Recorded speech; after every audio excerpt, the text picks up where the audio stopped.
Hey, what's up? I've got some more lore content for you guys. Now that the meta has settled down and we see what the best performing cards are, I wanted to break down 3 strong decks of each archetype. Whether you're a new player or a seasoned veteran, these decks will be important for you to learn and understand. I'm starting the series off with the 3 best aggro decks of this patch. As per usual, the deck codes will be in the description below, along with the Mobalytics links. Before I get into the decks, if you're new, please consider hitting the subscribe button to stay up to date with my content. I also stream on Twitch often, so check me out over there if you're looking for live gameplay, and also consider visiting my Patreon for additional benefits. With that, I hope you enjoy these aggro decks. Alright, the first deck I have for you is Katarina Gwen, also known as RedGwen because of Noxus. It has a 57% win rate, also a play rate of 3.78%, so it is an absolute powerhouse in the meta. Talking about the numbers specifically, we have a triple Boisterous Host, who's a really strong turn 1 unit. Hallow puts the ramping attack effect in the grave, super good. Crimson Pigeon, one of the new additions to the deck since it just came out. It has turned RedGwen into more of an aggro deck than it was before. It was some kind of like aggressive combo. Now it's basically just pure aggro with a little bit of a combo top end that's not super reliant as a win con. It's more so you just go wide and then swing for a lot of damage, attack multiple times with Ruin Reckoner and with Gwen and with Katarina Rally, and that's basically how we're going to win most of our games. We also have triple Rearguard, another really strong turn 1 unit, which rounds out our turn 1. We have triple Boisterous, triple Crimson, triple Rearguard. Nice 9 1-drop package here. Next we have 2 Quietus, nice flexible card, can use this to target enemy champions, slow them down. 2 Ravenous Flock, great as an execute. 2 Glimpse Beyond, great as a reactive tool if the opponent is trying to use removal. We're able to Glimpse Beyond, turn it into some draw, keep our cycle going, and win the game through value and drawing more cards to find our top end win cons if we're too far behind. Next we have triple Phantom Butler, also a strong Hallow card, has Fearsome.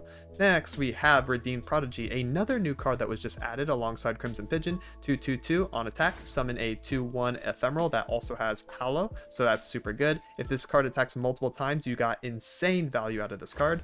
Next we have a Double Vile Feast, nice to just whittle down units, get them in execute range for the Ravenous Flock. Sometimes finish them off, make a body, you know, in case you need a blocker, in case you're fighting another aggro deck or like a mirror match, really good. Arachnoid Sentry, really good with the Ravenous Flock combo, also good to use aggressively to stun something if you don't want it to block. Triple Katarina, really strong, giving you the Blade's Edge so you can do the execute with the Ravenous Flock, or you play Katarina leveled, and then you can rally, which is really strong because this deck wants to attack with the same like 1 or 2 units in the same turn to ramp up the Hallow even more, and then just like win through Overwhelm or win through Gwen Drain. Really crazy, it gets out of control. Next we have triple Gwen, of course. Doubles up on the Hallow attack, which is really strong. Also drains if she levels, she drains for a lot.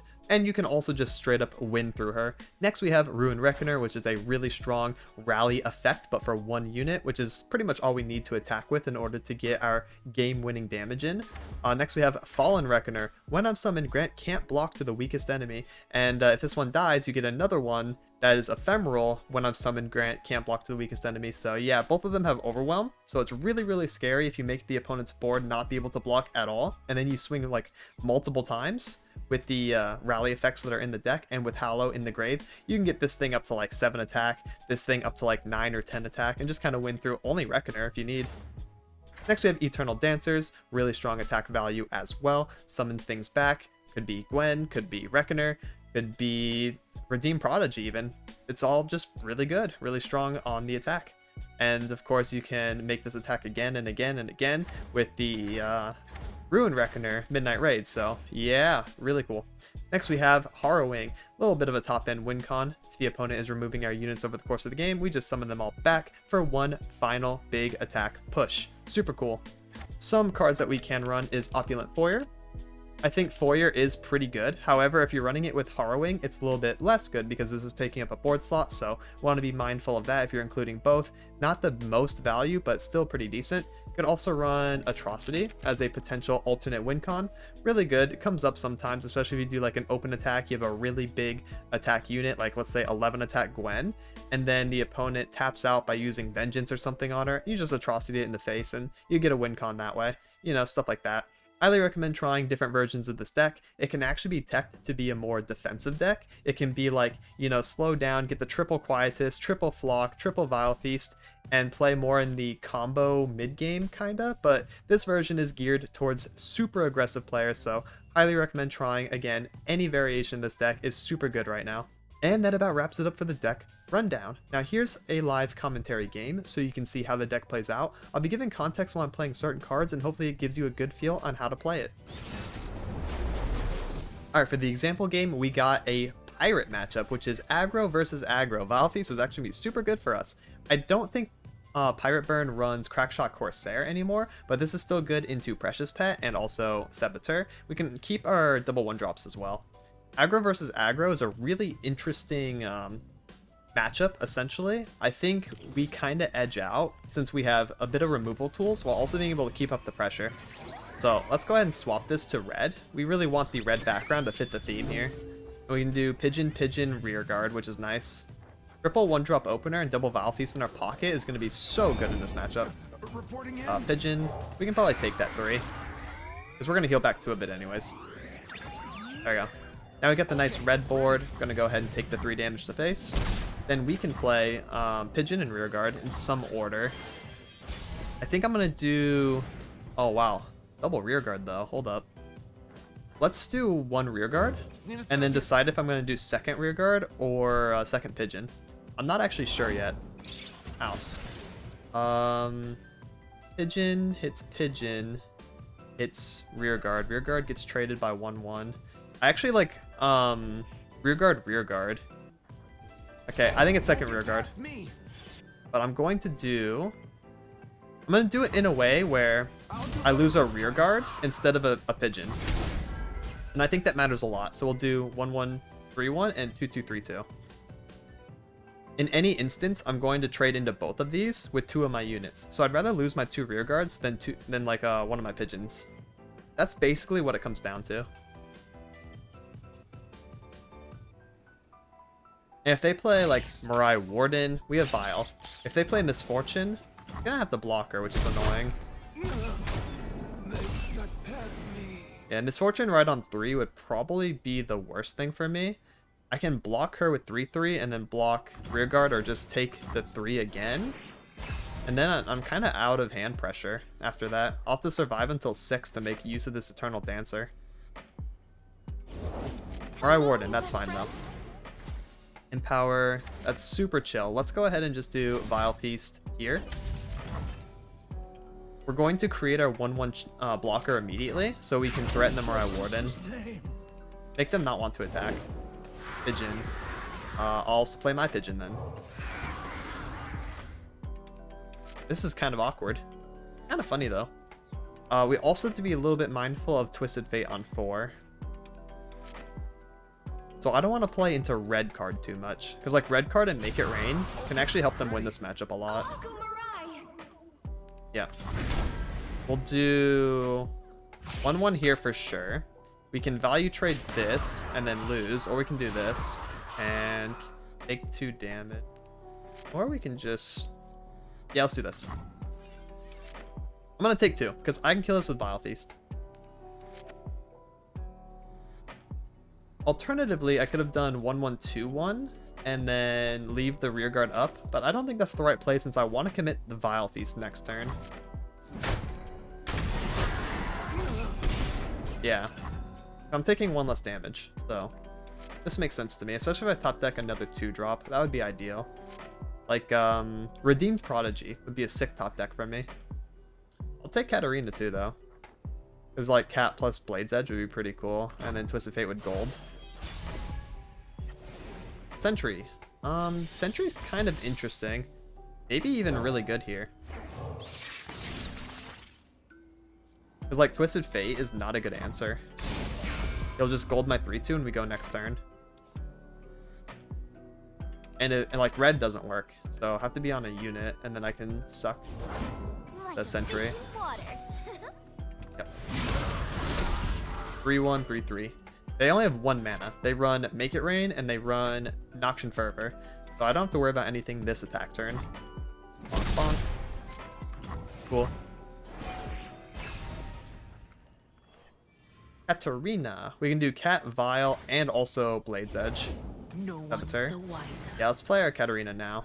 Never play fair. I hope we get Twisted Fate here. Just like TF Gold doesn't do anything. TF Red, No Misfortune. pay.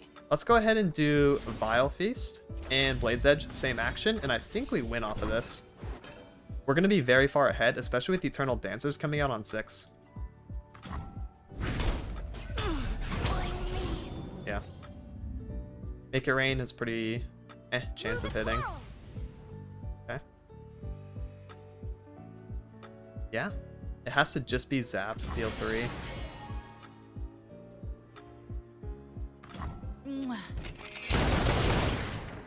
Bonk. Yeah, let's go ahead and get the Eternal Dancers out. Ah, Stray, Make It Rain. Hit Cat, Pigeon, and not Spiderling. That sucks to hit my Sentry, though. We have no Hallow Engrave, but we're going to play Eternal Dancers. Let's go. Boom. Whip it out.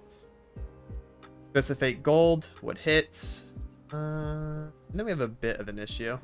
Nice, we got it though. Really insane attack pressure here. If they can't deal with it, then we're just gonna slowly roll over the game. Alright, the next deck I have for you is Draven Jinx Discard Aggro, coming in at a 55.76% win rate and a play rate of 1.47. This deck is also really strong, boasting a very high win rate. So we're going to go ahead and take a look at why that is. Well, it is super explosive, super early game focused. We have triple Poro Cannon, triple Crimson Pigeon. Wow, I wonder if this card is like too strong or something. It's in multiple decks. Alright, Jury Rig, which is really good with the Poro Cannon combo. Reborn Grenadier, also because it's really good with our discard combos. We can play this with Draven Spinning Axe and create an additional attack. Or, you know, Poro Cannon, we can use that as a chump blocker with Poro Cannon, and you can trade up into things. Really sick card, actually. Zonai Urchin, discard a card to draw 1. Insane synergy with the Rig and with the Grenadier. Arena Battlecaster, because we're going wide very often, so we're going to get +4, +5 attack with this guy, and it's going to be absolutely insane. Flame Chompers, another good discard target. We run House Spider to go wide for the Arena Battlecaster value. Rummage for cycle and consistency. Draven, because he's got that Spinning Axe discard synergy. Super nice. Get Excited. Triple Jinx, who is one of our main win cons. Especially since she got buffed recently, if you guys don't know, you get a Rocket the turn that she levels now. As long as you have 1 mana, plus you level her, you can play Rocket on the turn she levels up, which is really scary. That's a Decimate to face, and also 1 to all enemies for 1 mana. Super, super good, and then you get more Rockets after that, win the game through there. And a couple Augmented Experimenter. We have triple Vision as well. Vision's really good for big attack swings. If you have like Battlecaster on the board and also a Spinning Axe in hand, you can get +2 on everything. That's really scary, actually. Yeah, kind of insane.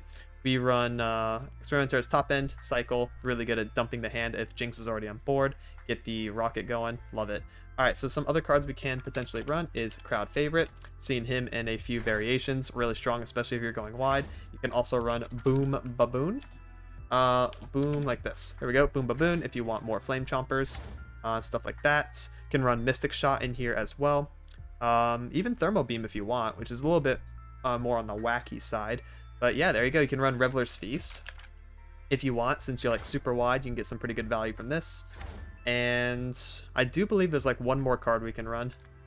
I think Salvage Scrapped is a pretty good card. A little bit more on the wacky side again. I can run Sump Dredger, also good. So yeah, definitely play around with the list. This one is a really strong foundation. Can mess with the numbers here and there, play some different spice.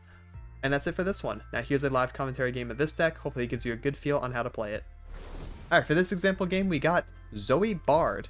Pretty much mono Targon. Actually kind of scary.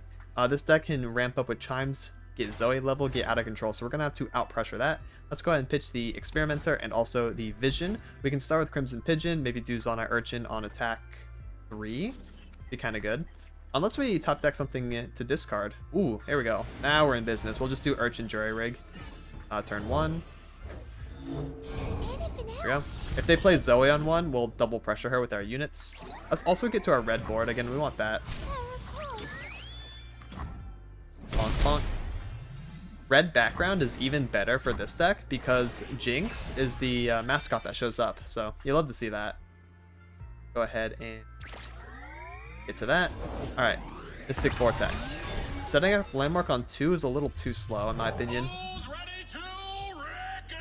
I think it's time to go wide and just run over this board. They don't have AoE removal. So, yeah, let's go ahead and do Crimson Pigeon. And we can also do Reborn Grenadier. And even target the Flame Chomper, I think. Watch this. This is really explosive damage. Ready? Grenadier Chomper. Boom. We have a full attacking board on attack 3. Then we're going to use Pigeon to hit the Flame Chomper. Because it's going to die anyways. Might as well turn it into a buff. Swing with everything else. And we're dealing 15 damage on attack 3, guys. 15. That means we have lethal with Get Excited on 4. They'd have to be on Guiding Touch or take the whole turn Star Shaping, and then I would just win next open attack. So yeah, we got him. This deck, we just played way too fast. Our opening hand was explosive. Very, very crazy. And boom. Guiding Touch. Alright. Question is though, how are you going to spend the rest of your mana not dying to my open attack? That's why Guiding Touch isn't even like the best play here. Yeah, you can't swing with this. Okay, you can swing with that. That's fine. Oh, you swung with it anyway, so let's go ahead and block here. Take away one of their blockers. Keep us nice and wide. Yep. And then we'll open attack player vision for even more damage. There we go. We don't really have to do it until they determine their block targets. Yeah, there we go. Got him. In and out. And the last deck I have for you is my personal favorite, JhinAnnie, which I've been maining since it came out. It has a 52.27% win rate and a play rate of 1.24%, so it is super solid as a aggro deck in the meta. Now the thing that makes this deck stand apart from others is the ability to stun a lot. It has super aggressive stuns and super defensive stuns, and you can use that to manipulate combat in very specific ways, and that's what makes this deck come out on top in a lot of matchups. We are going to be running my specific version of JhinAnnie, so let me show you guys that. This is a deck I used to get to Diamond on my Smurf just recently, actually. So yeah, this is tried and true and tested by yours truly. Very, very good deck. So we have triple Annie, double Blade's Edge. Blade's Edge is super good. We can use it with Annie to trade up into things that have 3 HP. They think they're going to be sneaky and block her, but they actually die to the Blade's Edge plus her ability. Also really good at giving her +1. It's also really good to use alongside Jhin. As long as you float 1 mana, you can use Jhin and Blade's Edge as aggressive utility. Pop a stun, you can use it on defense if Jin's on the board and pop a stun that way and prevent damage. Really good in most scenarios. Also, it can come up as a finisher, and what's funnier than ending the game with a Blade's Edge pinging exactly 1 to face when they have 1 HP left? It's super funny. Triple Crackshot Corsair. I really wish we didn't have to run this card, but we do because of the skill. It's a 1/1/1. I really wish it was a 1/2 again, but then I guess Pirates and JhinAnnie would be way too broken. So, alas, we have 1 mana, 1/1 Corsair. Next, we have Triple Pigeon. Oh, wow. Yet again. Yeah, I wonder if this card's any good.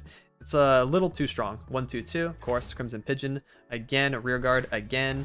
Saboteur in this one because Saboteur is a skill. We want that with JhinAnnie. Love that. Boom Crew Rookie, also a skill. Deals 2. You have multiple Boom Crew Rookies. He deals a Decimate level of damage in just skills. Super nice. Solari Sunhawk here is at one of our stuns. 2/2/3 Daybreak. Stun the strongest enemy. Really good to use as first action because you have to. Stagehand. 2/4/2. You can target which enemy to stun. You can play this later on in the round. Don't have to Daybreak it like Sunhawk. But to make up for the flexibility, it has Ephemeral, so it dies round end. You can kind of use this in conjunction with Crimson Pigeon. You know, you can Crimson Pigeon this guy, and then he's going to die anyway, so pretty cool. Speaker, it's a skill and also deals 1. Love that. It has Overwhelm too, so really strong attack 2 unit. Triple Fervor to help close out the game. Triple Jhin, of course. Pops random damage over the course of the game as long as he's in your hand and he sees skills. Also levels and then deals 4 damage on Curtain Call, Attack Call. A lot of other crazy effects too. Really strong overall. Next we have Double Witness.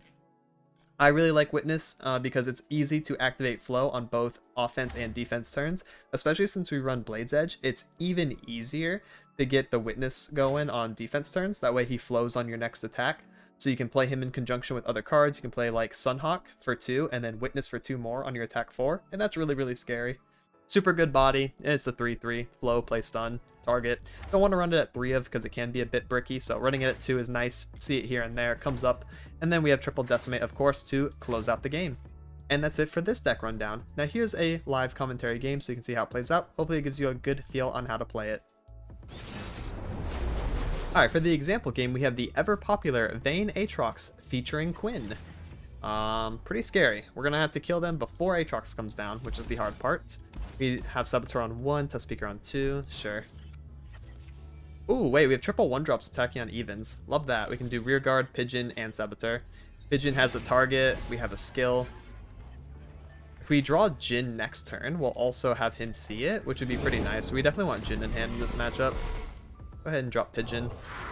Pigeon can actually block this Elkin. I think that's worth. Yeah. Because if that gets tough, we're kinda screwed, to be honest. Rear guard. Reporting in. And then we'll also drop the Saboteur. Yep. I have my orders. We're only swinging with the rear guard though. Go. Do better this time. Take 3. Sounds good to me. Sunhawk. Cool. Darkened Spear. I'm just gonna stun it then. Hello? Spear is not the right option there. I am just going to stun that then. Turn 4, not a problem. Let's lead with Boom Crew Rookie. Of course I'm ready. And then we'll stun this again. That's fine. On that. If you do not have a part to play, take one. What we do. The Defector's probably gonna kill my rookie. Whatever. Or my rear guard. And they go down to 5. We should win through Tusk Speaker Decimate then. Because we're gonna get first action on 6. So all we have to do is play one of these and then play the other one. Yeah, it's just gonna be Decimate here. Harp, that's fine. Decimate. Put you down to 1 HP. And we're technically winning on open attack call too, so they could just FF now. Yeah, I'll take the 6. Because if either of these go through, then I also win. They know that, so. Walk here. Yep. Yeah, we win if we open attack with Saboteur, or if we play the Tusk Speaker now. Oh, they could be on a strike, though. Yeah, the fish fight. So they do think they're still in the game. They don't know about the Tusk Speaker in hand, though. Gonna come in clutch here for us. Thank God we get first action on 6 because we're attacking on even, so that Aatrox can't come down and heal on summon. GG. I bring music and war.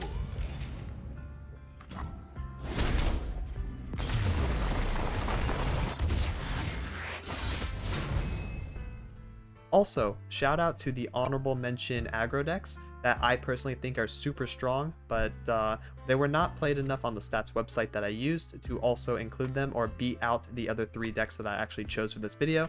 The 2 decks that are the honorable mentions are Spiders and Pirates. Pirates are also the one that I used to hit Master Tier on my main account just recently, so highly recommend trying those out as well. And that's it for this one. Please like and subscribe if you thought this video was informative or entertaining. It really helps me out. I'll be releasing more deck profiles, guides, and gameplay highlights in the near future. Thank you so much for watching and have a good one. Laters!